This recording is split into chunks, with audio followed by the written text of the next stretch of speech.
विकास दुबे का एनकाउंटर हो गया है और अब से थोड़ी देर बाद पुलिस एक प्रेस कॉन्फ्रेंस करके इस एनकाउंटर के बारे में एक एक जानकारी देने वाली है। लेकिन उससे पहले इंडिया टीवी पर हम आपको एनकाउंटर की जगह की तस्वीरें दिखा रहे हैं। कैसे एनकाउंटर हुआ, क्या वहां हालात बने, कैसे गाड़ी पलटी, इसके बारे में जो बताया जा रहा है उसकी तस्वीरें आपको दिखा रहे हैं। ये वो जगह है जहां पर विकास दुबे का एनकाउंटर हुआ। इससे बिल्कुल थोड़ी दूरी पर, 50 कदम की दूरी पर वो सड़क है, वो हाईवे है जहां पर गाड़ी पलटी है बताया जा रहा है। और वहां से विकास दुबे भागा और यहीं पर उसका एनकाउंटर हुआ। बाद में हुई है, यानी इस रास्ते पर भागदौड़ हुई। आगे आगे विकास दुबे था और पीछे एसटीएफ के जवान, वो इस दिशा में भागे।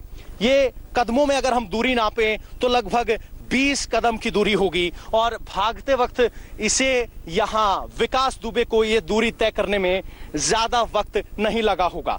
इस कच्चे रास्ते पर विकास दुबे एक के बाद एक आगे भागता गया और पुलिस या कहें कि यूपी एसटीएफ उसका पीछा कर रही थी। पानी अभी भरा है, उस वक्त यहां हल्की हल्की बारिश हो रही थी। जैसे ही आप देखेंगे यहां इस पेड़ के नीचे एक पुलिस ने एरिया कॉर्डन ऑफ किया है। इसी पेड़ के नीचे विकास को गोली लगी और वो यहीं पड़ा हुआ मिला। पुलिस की तरफ से जो जानकारी दी जा रही है उसमें विकास को 4 गोलियां लगी हैं, लेकिन विकास की फायरिंग में 2 एसटीएफ वालों को भी गोलियां लगी हैं। जैसे ही आगे बढ़ेंगे इस पेड़ के ठीक नीचे यहां पर आपको दिखाई देगा कि ये सीन बनाया गया है। हालांकि अब इस क्राइम सीन को सेग्रीगेट नहीं किया गया है, हमें अनुमति है अंदर जाने की। जैसे ही आप देखेंगे तो यहां आपको कुछ नीला फैला हुआ दिखाई देगा। हो सकता है कि ये खून ना हो, कोई ऐसा केमिकल हो, क्योंकि गाड़ी पलटी थी उसके इंजन से कुछ लग गया हो, इस तरह की कोई चीज है। कुछ नीला रंग हुआ है। अगर आप इधर देखेंगे तो यहां आपको एक जोड़ी चप्पल भी दिखाई दे रही है। तो हो सकता है कि फिसलन थी, गीली मिट्टी थी और यहां किसी की चप्पल निकल कर रह गई हो। तो यानी कुल मिलाकर हाईवे आप देखेंगे वहां है, वहां से यहां तक 20 से 25 कदम या कहें ज्यादा से ज्यादा 50 कदम का फासला है। और विकास दुबे गाड़ी के एक्सीडेंट होने से यहां मारे जाने तक 50 कदम का फासला तय कर पाया। इसके दौरान दोनों पक्षों में, विकास दुबे और एसटीएफ में गोलीबारी हुई। विकास दुबे को 4 गोलियां लगी जबकि 2 गोलियां एसटीएफ के 2 जवानों को लगी। और इस तरीके से 20 साल से आतंक का पर्याय बने विकास दुबे का आज यहां विकास दुबे कानपुर वाले का अंत हो गया। पवन्ना,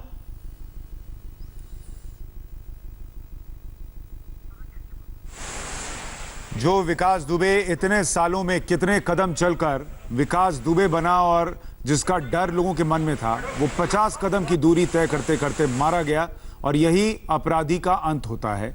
हमारे साथ शहीद सीओ देवेंद्र मिश्रा के भाई राजीव मिश्रा जुड़ गए हैं। राजीव जी, विकास दुबे के इस अंत को आपके भाई को श्रद्धांजलि मिली, उनकी आत्मा को शांति मिली होगी? जी जी जी जी जी, और हमें भी है कि शांति मिली जी। आपको कितने बजे ये खबर पता चली और पहला रिएक्शन क्या था आपका? ये लगभग 8 बजे मुझे मोबाइल से पता चला जी। और पहला भाव उस वक्त मन में क्या आया ये सुनकर कि विकास दुबे मारा गया?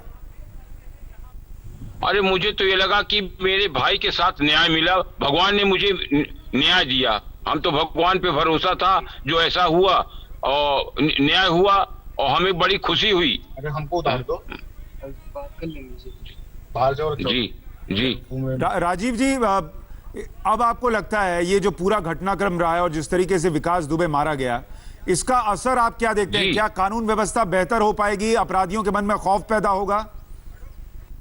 जी नहीं, अच्छा होगा। इसका प्रभाव तो जनमानस में यही था कि इसका अंत हो, जनमानस में यही था कि इनका अंत हो। लोगों की यही अंदर वेदना थी कि इसका अंत होना चाहिए ऐसे अपराधी का। अच्छा, कल जब ये पकड़ा गया था, कुछ लोगों का ये कहना था कि केस चले, इसको कानूनी प्रक्रिया के तहत फांसी हो। आपके हिसाब से वो लंबा केस चलता, फांसी होती, वो बेहतर था या जिस तरीके से इंस्टेंट इंसाफ हुआ ये बेहतर है? नहीं, जो भगवान ने ये रिजल्ट ये की दिया, जो परिणाम आज हुआ ये बहुत अच्छा था। आगे तो कोई न्याय का मोड़ मुझे नहीं विश्वास था, आगे क्या होता। कोर्ट का कोई भरोसा नहीं, क्योंकि आतंक था उसका, कोई गवाही न देता, कोई देने वाला था ना गवाही देने वाला था। और जो ईश्वर करता, ईश्वर पर भरोसा था, ईश्वर ने मदद की और हम आत्मा की शांति हुई, हमें बड़ी खुशी हुई। जी राजीव जी, आप हमारे साथ बने रहे। हमारे साथ शहीद जितेंद्र के पिता तीर्थपाल सिंह भी जुड़ गए हैं। तीर्थपाल जी, आपके मन का भाव इस वक्त बताएं।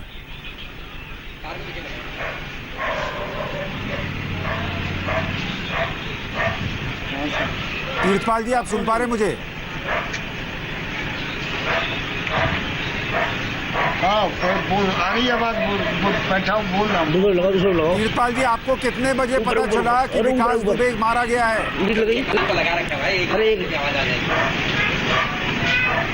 सुबह बच्चे अपने मोबाइल पे लगे थे, तभी मुझे घटना के बारे में पता चला। और उस वक्त आपके मन की भावनाएं क्या थी जब आपने पहली बार सुना कि वो व्यक्ति मारा गया जिसने आपके बेटे को मारा था?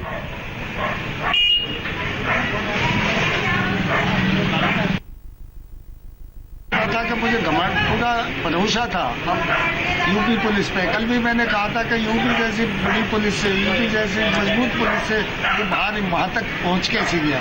वहाँ तक तो उसे पहुँचना ही नहीं था, लेकिन पुलिस ने अपना सही तरीके से काम किया और मैं उस पर फख्र करता हूँ। पुलिस को धन्यवाद देता हूँ, यूपी सरकार को धन्यवाद देता हूँ।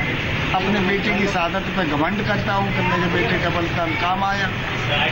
ये जाते ही मैंने अपने घर वालों को खुशी से बताई कि मेरे वो मारा गया। बच्चे बता रहे हैं कि फोन देख रहे हैं कि मारा गया।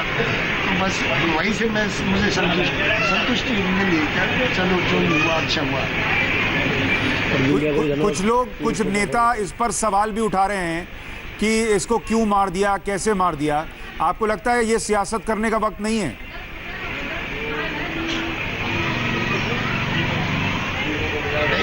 सियासत करने की तो अभी नहीं है, सियासत करने का तो वक्त कल भी था। कल उन लोगों ने ऐसा क्यों नहीं कहा? कल उसकी माँ के साथ में लोग जुड़े, उसकी माँ कहती थी बार बार कि मेरा बेटा अब, मेरा बचवा अब बच जाएगा, मेरा बचवा सरेंडर हो गया, मेरा बचवा बच जाएगा। कल भी थे उसके साथ में। आज उस पर टिप्पणी नहीं की थी कल लोगों ने, आज पुलिस पे उंगली उठा रहे हैं। आपके हिसाब से पुलिस पर उंगलियां नहीं उठनी चाहिए? पुलिस ने जो किया वो बेहतर किया? बिल्कुल बेहतर किया। इसके मारे जाने, इसके एनकाउंटर का क्या असर देखते हैं आप? दूसरे अपराधियों में भी डर पैदा होगा?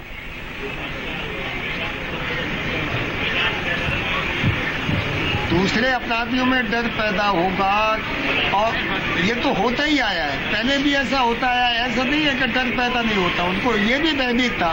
कल उसके चेहरे पे बिल्कुल भय नहीं था, क्योंकि वो अपना आजाद था। यहाँ किसी का तो सहयोग मिला होगा वहाँ मध्य प्रदेश पहुंचाने में। कल उसके चेहरे पे कोई इसकी थी नहीं डर वाली। आज उसको इस तरीके से दिखा था, आज उसको पता लगे। कल उसके परिवार, उसका बाप, उसकी माँ कितने खुश थे, जलेबियों का नाश्ता कर रहे हैं। आज उनकी जलेबियों में मिठास खत्म हुई होगी। मैं ये भी उम्मीद करता हूँ कि आज उसके नाश्ते की जलेबी मीठी नहीं लगी होगी उनको। अच्छा, एक बात और बताइए। अभी सीओ देवेंद्र मिश्र के भाई से हम बात कर रहे थे, उन्होंने कहा कि केस चलता तो पता नहीं क्या होता, नहीं होता, कितने गवाह आते नहीं आते। ये चिंता आपके मन में भी थी कि पता नहीं न्याय मिलेगा नहीं अगर केस चलता है तो? ये बिल्कुल क्लियर था, मुझे बिल्कुल भरोसा नहीं था। अगर वो कोर्ट तक पहुंच रहा था तो मुझे बिल्कुल ये क्लियर, जैसा उसके कारनामे थे आज तक उसका कुछ नहीं हुआ तो अब भी उसका कुछ नहीं हुआ। और इसीलिए ये जो हुआ ये ठीक कह रहे हैं आपकी, ये ठीक हुआ? जैसे भी उन्होंने लिया रिस्क, पुलिस ने, हाँ बिल्कुल ठीक हुआ। बहुत बहुत शुक्रिया हमारे साथ बात करने के लिए आपका।